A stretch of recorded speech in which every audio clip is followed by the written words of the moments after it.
hujan yang turun pada saat itu bisa dibilang pertama kalinya selama bumi ini diciptakan. Sampai sekarang bahkan seumur-umur nggak pernah turun hujan yang sederas itu. Hai, wassalamualaikum warahmatullahi wabarakatuh. Terima kasih sudah klik video ini. Oke, jadi di hari Selasa ini Nadia akan melanjutkan kisah para nabi, yaitu nabi ketiga kita, Nabi Nuh alaihi salam.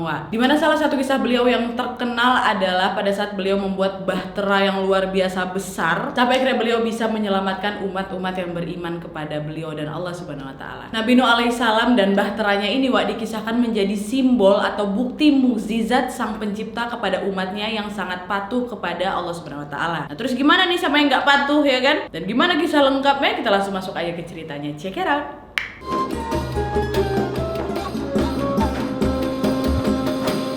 Oke, jadi Nabi Nuh alaihissalam ini memiliki nama asli Abdul Ghaffar atau Yashkur, yang merupakan putra dari Lamik bin Mata bin Idris alaihissalam. Jadi bisa dibilang kalau Nabi Nuh alaihissalam adalah turunan ketiganya Nabi Idris alaihissalam dan keturunan ke-9 dari Nabi Adam alaihissalam. Nah, Nabi Nuh alaihissalam ini lahir di kota Nahrawain dan kota Kufah di Irak sana. Nah, Nabi Nuh alaihissalam juga memiliki 4 orang anak yang bernama Sem, Ham, Yafet, dan Kan'an. Dan dikisahkan menurut riwayat bahwa Nabi Nuh alaihissalam ini hidup di dunia selama 950 tahun. Nah, masa hidup Nabi Nuh alaihissalam ini disebut-sebut sebagai manusia yang paling memiliki umur panjang di antara semua nabi-nabi. Dan pada usia beliau yang ke-480 tahun, Nabi Nuh alaihissalam diutuslah menjadi nabi melalui malaikat Jibril yang pada saat itu nyamar nih jadi pemuda yang ganteng luar biasa. Kegantengan malaikat Jibril pada saat itu bahkan membuat Nabi Nuh alaihissalam terkesima. Nah, kala itu pemuda ganteng atau malaikat Jibril ini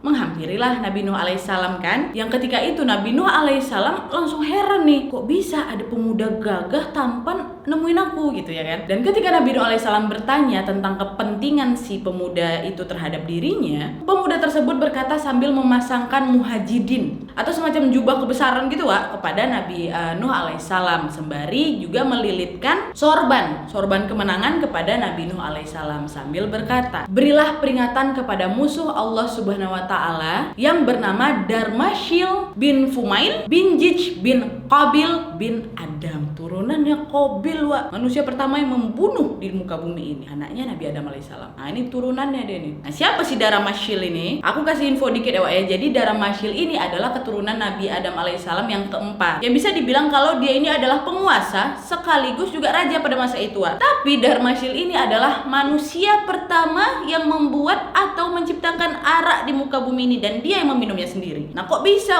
Ya bisa lah, karena gangguan setan pastinya. Karena pada zaman sebelum Nabi Nuh alaihissalam umat manusia pada nurut gitu lah, istilahnya nggak bandel lah gitu, nggak melawan sama nabi-nabi sebelumnya. Tetapi gara-gara ada manusia yang memang kebetulan jadi penguasa inilah, seolah-olah kayak ngasih contoh buruk gitulah kepada rakyatnya. Seperti tadi minum arak, dia ngajarin juga berjudi, pakai perhiasan emas untuk laki-laki, yang sebenarnya juga laki-laki kan nggak boleh pakai emas kan. Dan selain itu juga Darmashil ini juga kasih contoh ke rakyatnya kayak gak usah sembah Tuhan, sembah sesembahan aja kayak gitu. Nah, sesembahan yang dipuja ini dikasih nama pula tuh, atau dikasih julukan lah. Ada 5 julukan: Wat, Siwa, Ya'u, Yahud, dan Nasr. Dan sebenarnya juga kelima patung ini dulunya cuman representasi orang-orang panutan terdahulu aja Tapi di masa Nabi Nuh alaihissalam mereka malah ngejadiin ini kayak keramat, kayak disucikan gitu sama mereka. Ya nggak heran lah kalau memang malaikat Jibril alaihissalam atau si pemuda ganteng yang menghampiri Nabi Nuh alaihissalam pada saat itu melalui riwayat yang menyatakan bahwa pesan yang disampaikan oleh malaikat Jibril tadi itu adalah utusan Allah Subhanahu wa taala yang membawa risalah dan menyatakan bahwa Allah Subhanahu wa taala mengutus Nabi Nuh alaihissalam untuk ngelurusin umat di masanya yang membangkang. Dan melalui pernyataan ini menurut aku namanya juga seorang nabi pasti langsung akan punya rasa dan jiwa yang murni untuk bisa menaati semua perintah Allah Subhanahu wa taala. Nah, setelah dinobatkan sebagai nabi inilah baru perjalanan dakwah Nabi Nuh alaihissalam dimulai.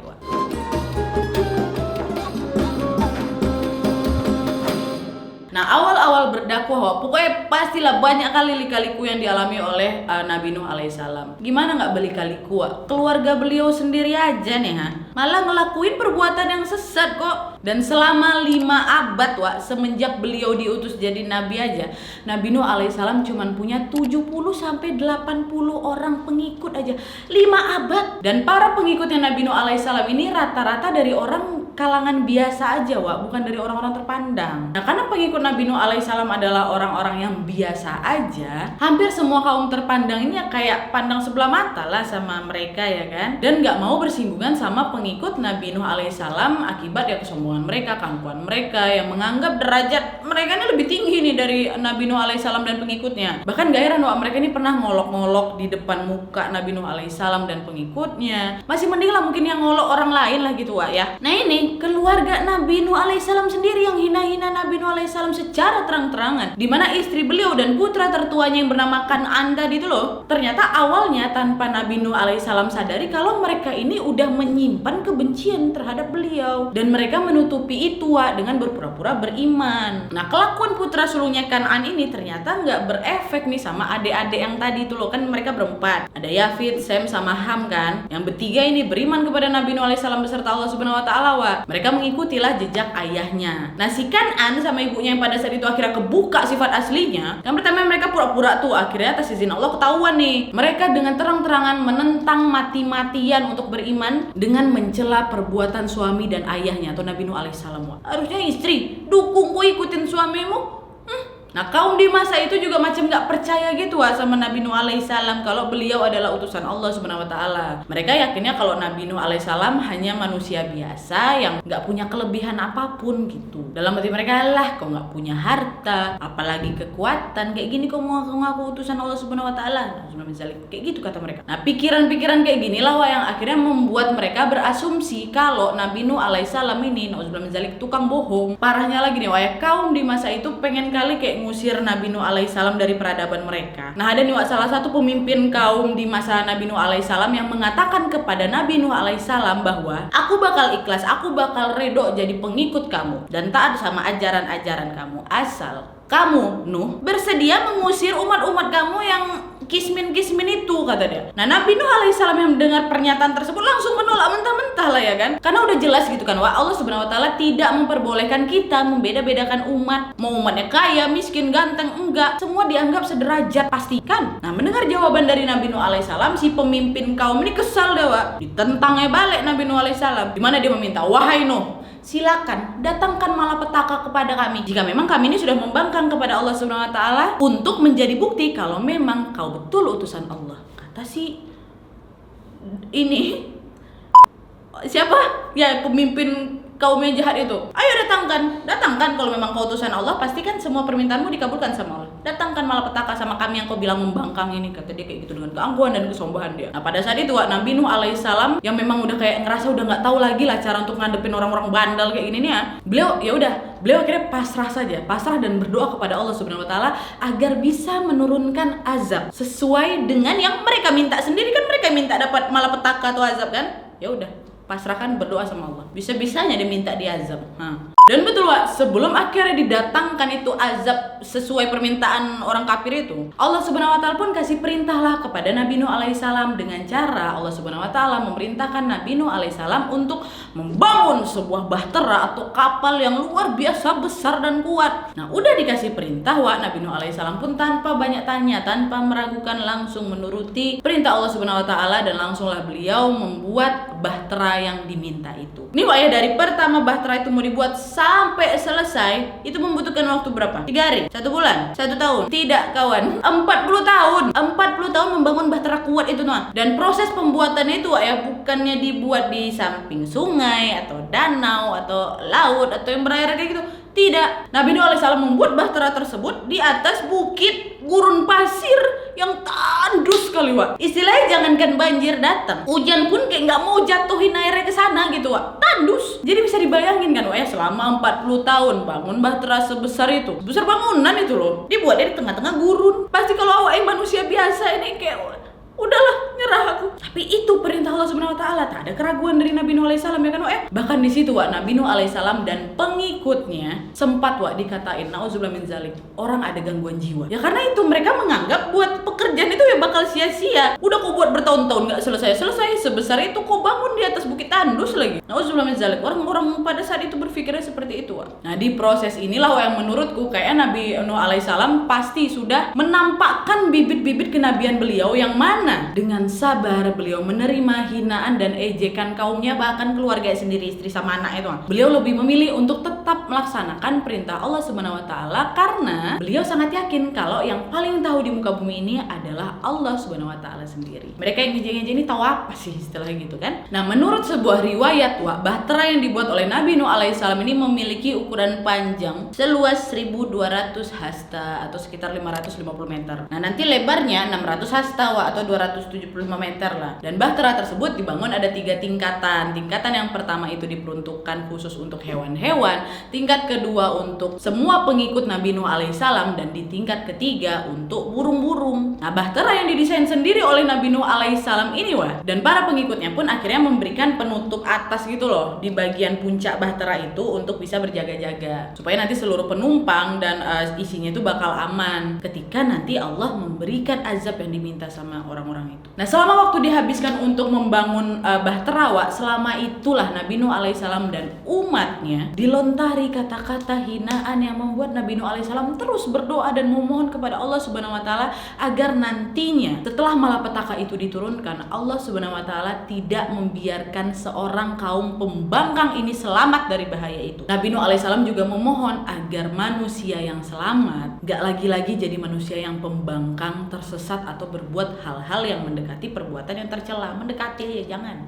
Nah, sampailah akhirnya 40 tahun kemudian kan setelah bahtera itu selesai dibangun, Allah Subhanahu wa taala memerintahkan Nabi Nuh alaihissalam untuk bersiap-siap dan mengumpulkan perbekalan untuk berjaga-jaga semisal ada malapetaka datang. Nanti kalau malapetaka itu udah datang, mereka yang di dalam bahtera itu yang nggak bakal kesiksa lah gitu istilahnya kan. Nah, adanya pas lagi sibuk-sibuk bersiap-siap ini entah kayak gimana ceritanya tiba-tiba muncullah air nih di dalam tanur atau semacam oven tradisional zaman dulu yang biasanya ada di dapur-dapur gitu, yang secara logika mana mungkin bisa keluar air dari oven. Nah, keluarnya pertama kali air ini ternyata dari tanur kepunyaan Nabi Nuh alaihissalam di dapur beliau. Nah, dari ngelihat tanda-tanda ini, Nabi Nuh alaihissalam pun langsung mempersiapkan dan membuka bahteranya. Pertama-tama yang diangkut oleh Nabi Nuh alaihissalam adalah hewan yang berpasang-pasangan mulai dari binatang buas, gajah, sapi, kambing, bahkan sampai semut yang memang udah digerakkan oleh Allah Subhanahu wa taala melalui bantuan malaikat Jibril untuk bisa masuk ke dalam bahtera. Nah, lalu berikutnya pengikut Nabi Nuh alaihissalam yang memang sudah taat yang juga masuk ke dalam bahtera, dan barulah diikuti yang terakhir burung-burung yang secara otomatis sudah terbang nih masuk juga ke dalam bahtera. Nah, waktu itu aku sempat kepikir kok bisa binatang buas jadi satu kandang dengan hewan-hewan lainnya ya kan? Apa nggak dicengkram itu sama dia?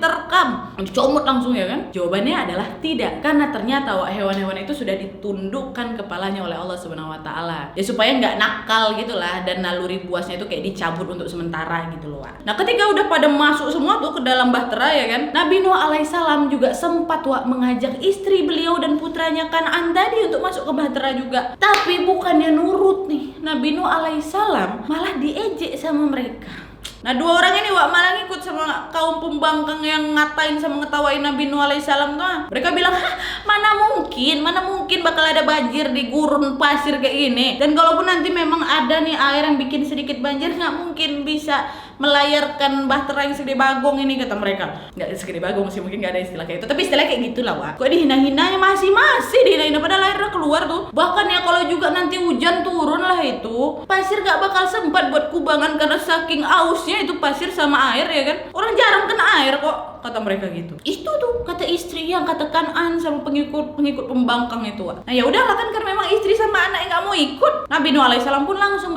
ditutup tuh pintu bahtera. Nah, ketika ditutup itu pintu bahtera, para kaum pembangkang ini makin ngakak lagi dia ngapain kalian masuk bahtera, orang nanti hujan kayak gimana mau terbangin mau layarin kapal kalian segede ini, kata mereka gitu. Tapi nih tiba-tiba di pertengahan ketawa mereka, tibanya langit yang tadinya terik, cerah, panas sekali orang gurun pasir kok tiba-tiba berubah jadi mendung, gelap gulita. Rintik-rintik hujan sudah mulai turun.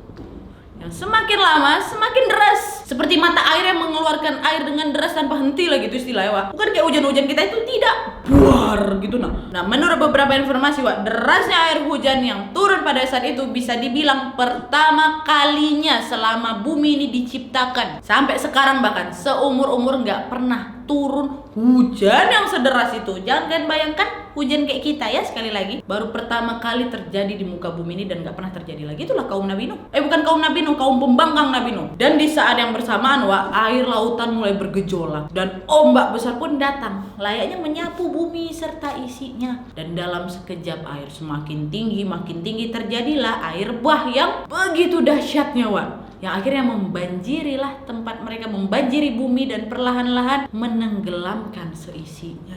Nah, air bah mulai tinggi kan, Wak, ya. Nah, Nabi Nuh alaihissalam yang sebagai seorang ayah, Wak, yang pastinya pengen anak beliau ini selamat dari malapetaka. Dan akhirnya beliau membujuk Kan'an supaya segera menaiki bahtera ini, sambil berkata, "Wahai anakku, naiklah ke kapal ini agar engkau selamat dari azab Allah Subhanahu wa taala, dan janganlah engkau masuk ke dalam golongan orang kafir," kata Nabi Nuh alaihissalam, Wak.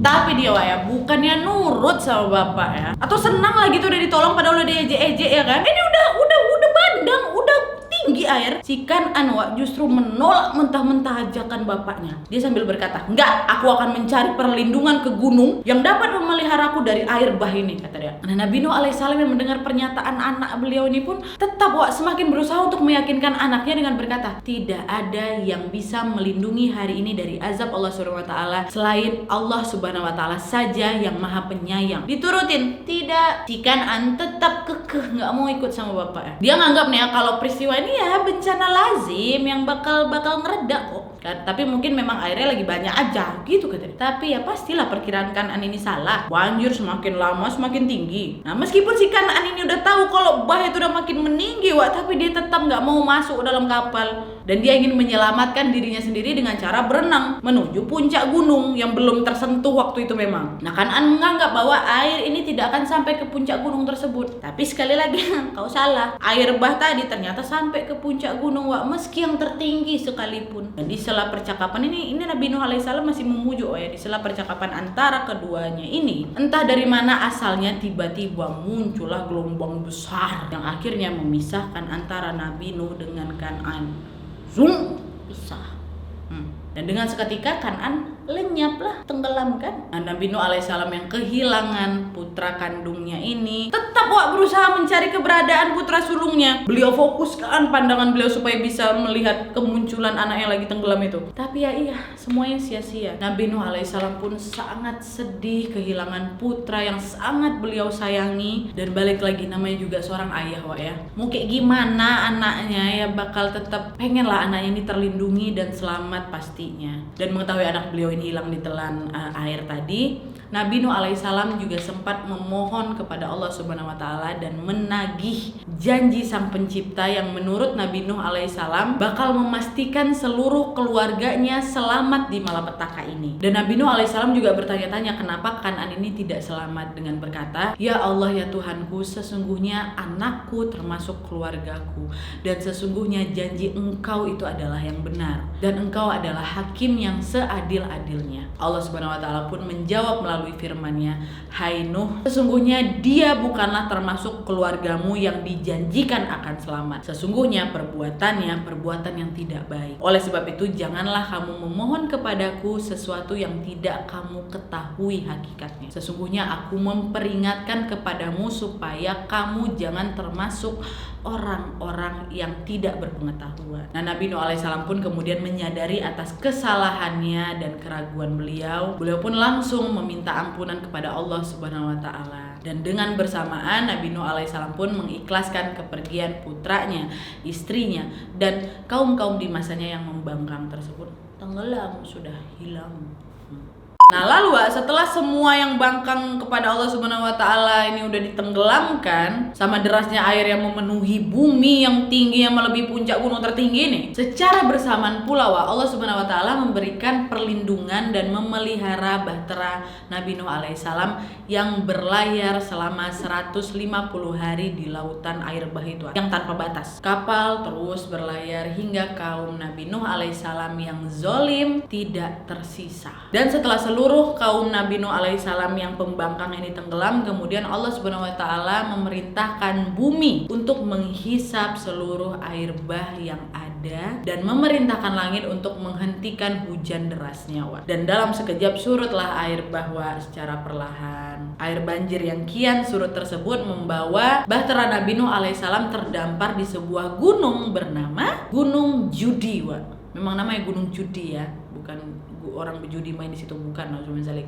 gunungnya Gunung Judi namanya, yang aku baca nih. Dan setelah bahtera mendarat, keluarlah Nabi Nuh beserta ketiga putra beliau yang bertakwa, diikuti oleh seluruh pengikutnya tadi yang berjumlah 80 orang. Dan setelahnya baru turunlah hewan-hewan yang diangkut ke dalam bahtera itu juga, dan burung-burung yang ada di lantai atas itu. Dan di gunung inilah Nabi Nuh alaihissalam dan beserta pengikutnya memulai kehidupan baru bersama seluruh umat yang taat dan beriman kepada Allah Subhanahu wa taala. Nah, jadi gitu loh, Wak, ya, sepanjang kisah perjalanan Nabi Nuh alaihissalam. Dan ada riwayat, Wak, yang mengatakan kalau seluruh pengikut Nabi Nuh alaihissalam yang selamat ini akan wafat dan tidak menyisakan keturunan apapun. Cuma putra-putra beliau sajalah, putra-putra dari Nabi Nuh alaihissalam, yaitu Yafid, Sem, dan Hem, yang memiliki keturunan. Jadi bisa didapatkan kesimpulan bahwa seluruh umat manusia di muka bumi sekarang ini merupakan keturunan anak Nabi Nuh alaihissalam yang terbagi menjadi 3 turunan. Di mana Yafid melahirkan keturunan bangsa Rum atau Romawi yang sekarang berkembang pesat di wilayah Eropa, Wak. Nah, Sam dan keturunannya menjadi salah satu asal usul lahirnya bangsa Arab, Wak, yang kini mendiami wilayah Arab dan Timur Tengah di benua Asia Barat. Sementara Ham menghasilkan keturunan bangsa Habasyah yang kini merupakan keturunan bangsa Afrika yang mendiami wilayah benua Afrika. Jadinya bisa disimpulkan bahwa seluruh umat manusia di muka bumi sekarang, termasuk kita-kita ini ya, adalah keturunannya dari Nabi Nuh alaihissalam dan pasti dari Nabi Adam alaihissalam juga. Karena katanya seluruh pengikut Nabi Nuh alaihissalam pada saat itu tidak memperoleh keturunan. Dan dari kisah Nabi Nuh alaihissalam kita bisa paham sendiri dan bisa belajar kalau ketaatan, keikhlasan, dan rasa percaya kita kepada Allah Subhanahu wa taala itu tidak segampang yang bisa kita pikirkan, kan, Wak. Dan yang pasti itu penuh cobaan. Makanya gak heran kalau hasil akhirnya juga tetap indah. Intinya sih kalau menurut aku, kalau kau peduli dan taat sama Allah Subhanahu wa taala, dengan pasti Allah Subhanahu wa taala juga bertindak yang sama atau mungkin melebihi dari rasa pedulinya kau, ya. Kamu maaf keceplosan, sering kadang biasanya kayak gitu. Nah, dia kau aja. Kamu, Wak, ya gitu. Kalau misalnya gue gak peduli, gue gak taat, ngapain pula Allah Subhanahu wa taala peduli juga sama kita, ya kan? Aku sendiri pun males peduli sama orang udah dibayain, dipeduliin, kasih yang baik-baik. Tapi itu ya Allah, udahlah, jangan diungkit. Oke, Wak, jadi itu tadi sedikit kisah perjalanan Nabi Nuh alaihissalam beserta bahtera dan umat-umatnya yang beriman. Gimana menurut kalian? Aku pengen banget kalau misalnya ada informasi tambahan yang pengen kalian sampaikan seputar kisah ini, bisa langsung komen di bawah. Dan aku juga mohon maaf kalau seandainya ada salah-salah penyampaian, kalian boleh juga perbaiki di kolom komentar di bawah. Oke, Wak, jadi sekian dulu videonya. Terima kasih banyak yang sudah menonton. Kalau kalian suka video ini, klik like-nya. Jangan lupa komen di bawah untuk ide dan saran-saran untuk video selanjutnya. Jangan lupa nyalain notifikasinya supaya kalian tahu kalau aku upload video baru. And as always, jangan lupa untuk klik tombol subscribe supaya kalian sama-sama tahu informasi menarik dan menegangkan dari channel aku. See you next video, Wak. Bye.